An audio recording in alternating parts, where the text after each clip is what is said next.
La resistencia a los antibióticos constituye y ha constituido uno de los mayores desafíos para la medicina moderna. En este contexto siempre hemos escuchado hablar sobre bacterias multiresistentes, resistencia a antibióticos, pero siempre se ha dado por alto el tema de los fúngicos, los patógenos, los hongos. Y es por eso que en este trabajo vamos a hablar sobre Candidocima auris, un hongo que fue descubierto, aislado, primera vez en Japón en 2009 y que cada vez representa una mayor amenaza tanto a nivel europeo como a nivel mundial. Hace tan solo unos meses, en marzo de 2026, el Ministerio de Sanidad del Gobierno de España planteó un documento que era una evaluación de riesgo con motivos sobre por qué Candidocima auris está representando cada vez más un problema en nuestra salud. Y bien, el primero es su capacidad de transmisión, se transmite muy fácilmente. ¿Y dónde se transmite? En los hospitales. ¿Por qué? Aquí está el segundo problema. Se potencian esas infecciones nosocomiales. Y por si fuera poco, es multiresistente. Veremos a continuación en este vídeo por qué mecanismos tienen su pared celular para provocar esta multiresistencia a los antifúngicos.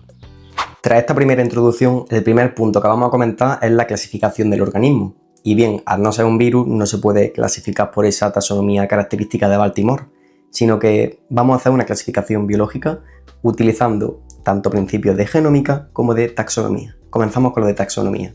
Y para eso nos vamos a la pizarra. Ya estamos por aquí y vamos a ir describiendo poco a poco a qué pertenece. El reino es Fungi, el filo es Comicota, la clase es Saccharomycetes, el orden es Saccharomycetales, familia de Baromycetaceae y género Candida, finalmente la especie Candida auris. Y bueno, lo he dado por alto, pero bueno, el dominio es eucariota. Como decía, no solamente nos basamos en la clasificación taxonómica, sino que también podemos basarnos en la genómica para clasificar ciertas variantes del propio virus. Bueno, eso de virus... Esto se hace mediante una técnica de laboratorio que explicaré en el apartado de técnica, pero que adelanto por aquí. Se llama Next Generation Sequencing y trata simplemente de organizar los nucleótidos de cada especie, cada cepa, y ver en qué coinciden y en qué no coinciden. Al comparar millones de nucleótidos entre estas cepas, se observó que algunas eran muy similares entre sí, pero otras sí que presentaban ciertas variaciones, evidentemente en los nucleótidos. Esto permitió determinar varias cepas, varios clados, como vemos en este mapa. ¿Cuáles son los más comunes en nuestro país, en España?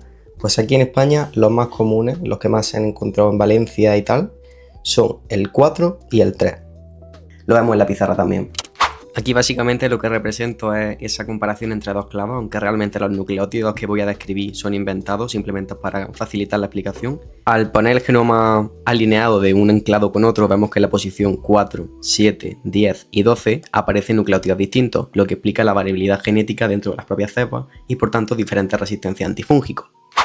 Si nos centramos en el ámbito nacional, aquí en España los brotes que más predominan son los clavos que más predominan son el 3 y el 4.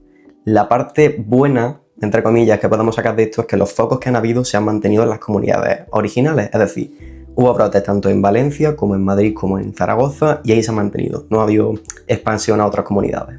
Estos datos los he sacado del Centro Nacional de Microbiología, como vemos en este mapa, y a su vez este mapa lo he extraído del documento que presentó el Ministerio de Sanidad en marzo de 2026 sobre la situación actual de Candida auris en España. Y lo dicho, a destacar de aquí, pues eso, que los focos han sido muy concretos y no se han esparcido por el resto de la península. A continuación vamos a hablar de su estructura, y es que Candida auris presenta una anatomía circular, ovalada o incluso elipsoidal se puede describir también. Lo importante también es que su reproducción, como veremos a continuación, es mediante gemación asexual, es decir, se produce como una pequeña yema idéntica con su material genético y así pues sucesivamente. A diferencia de otras especies del género Cándida, como Candida albicans, en nuestro caso Candida auris no presenta ni hifa, ni pseudohifa, ni esporas.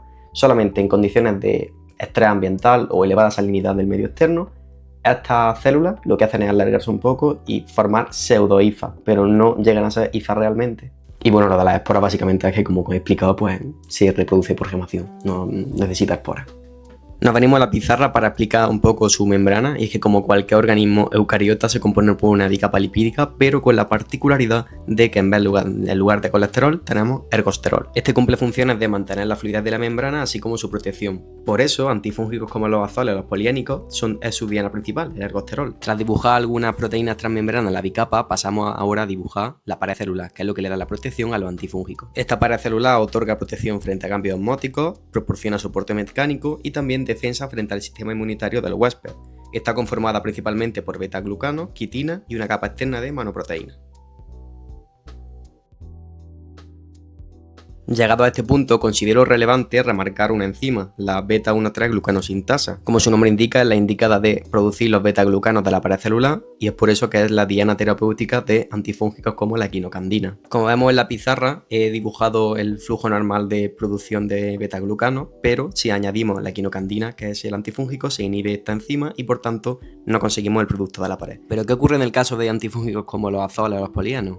Bien, pues en este caso lo que ocurre es que entran en juego proteínas como la MDR1 o la CDR1, que tras entrar el antifúngico por difusión simple a través de la membrana, estas la captan y usando bien gradiente protónico o bien usando ATP, le vuelven a expulsar al exterior, protagonizando uno de los mayores mecanismos de defensa.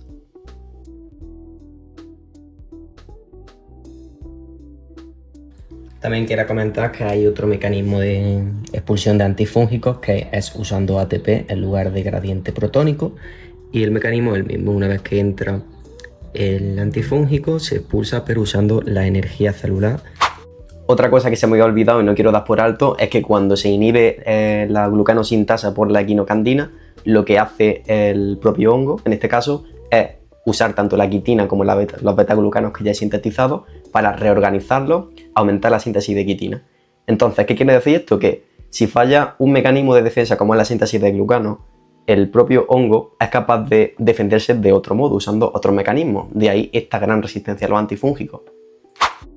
Hablaremos ahora de su ciclo de vida, que es importante conocerlo para su tratamiento y prevención. En primer lugar, se colonizan zonas húmedas como son axilas, cuello, y donde más se favorece su mantenimiento es en el hospital. Es por eso que las siguientes fases del ciclo es en aparato médico. Se queda sobre catéteres o cualquier otro tipo de aparato. ¿Y por qué sobrevive? Porque una vez que se queda en el ambiente, forma una biopelícula que evita se lise, que muera. Tras la infección de un nuevo paciente podemos decir que este es ahora un nuevo reservorio y que seguirán contaminando las superficies del hospital y propagando así este hongo.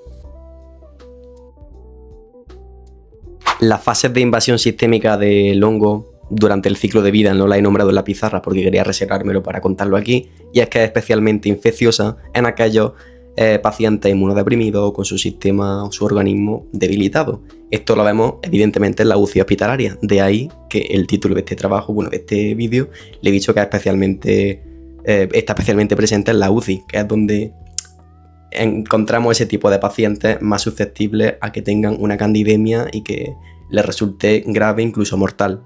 En definitiva, que este hongo no es que cause una enfermedad solamente en el hígado o en el corazón o en el cerebro, sino que una vez que entra el torrente sanguíneo tenemos candidemia, afectación sistémica y ahí ya tenemos complicaciones. Anteriormente he hablado también sobre el modo de reproducción, pero me parecía interesante explicarlo a la pizarra. Ahí como vemos esa duplicación del ADN, después aparece el uso mitótico, experimenta una mitosis hasta que aparece esa pequeña yema o protuberancia. En la fase final aparecen dos células hijas idénticas entre sí y repetirán el proceso pues hasta que quieran.